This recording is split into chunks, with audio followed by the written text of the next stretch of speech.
శ్రావణ మాసం అయితే స్టార్ట్ అయిపోయింది. ఇంక ఈ నెలంతా పండగ వాతావరణమే ఉంటదనమాట. ఈ సంవత్సరం నాకు చాలా స్పెషల్. ఎందుకంటే పెళ్ళైన తర్వాత ఫస్ట్ శ్రావణ శుక్రవారం అండ్ అమ్మ హెల్ప్ లేకుండా నేనే చేశాను. అయితే చిన్నగా గెట్ రెడీ విత్ మీలో చేయాలనిపించింది.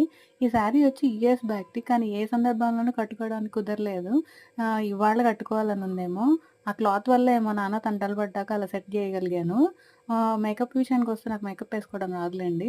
ఫెయిర్ అండ్ లవ్లీ అని పాండ్స్ పౌడర్ బ్యాచ్ నేను. అవి 2 పూసేసుకున్నా. తర్వాత గాజులొచ్చి తిరుచానూరులో కొనుక్కున్నాను. ఇవాళే ఏసుకోవాలనిపించింది. అమ్మవారి దగ్గర తీసుకున్నాను గదా అని. తర్వాత ఈ నల్ల పూసలు మా అమ్మ కొనుక్కుంటది కానీ దాచిపెట్టుకుంటది. అందుకే నేను, మా అక్క ఎవరికి నచ్చింది వాళ్ళు షేర్ చేసుకుంటా ఉంటాం అనమాట. హెయిర్ స్టైల్ వచ్చి తడిగా ఉంది తల ఇంకా ఆరలేదు. సో, అలా ఎళ్లి చేయలేం కాబట్టి కొప్పు పెట్టేసుకొని క్లిప్ పెట్టుకున్నాను. అమ్మవారికి పూజ చేయాలంటే మనం నిండుగా రెడీ అవ్వాలంటారు కదా! సో, నేను జ్యువెలరీ తక్కువ వేసుకున్నా, బొట్టు నిండుగానే పెట్టుకున్నానిక్కడ. సో, బొట్టు పెట్టేసుకొని ఎళ్లి పూజ చేశాను. నైవేద్యమేమో సేమియా పాయసం చేశాను. కొంచెం అటు ఇటుగా అయింది. పర్వాలేదు తినేలాగే ఉందనమాట.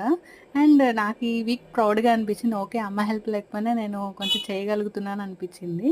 అండ్ ఇది వీడియో నచ్చితే సబ్స్క్రైబ్ చేసుకోండి.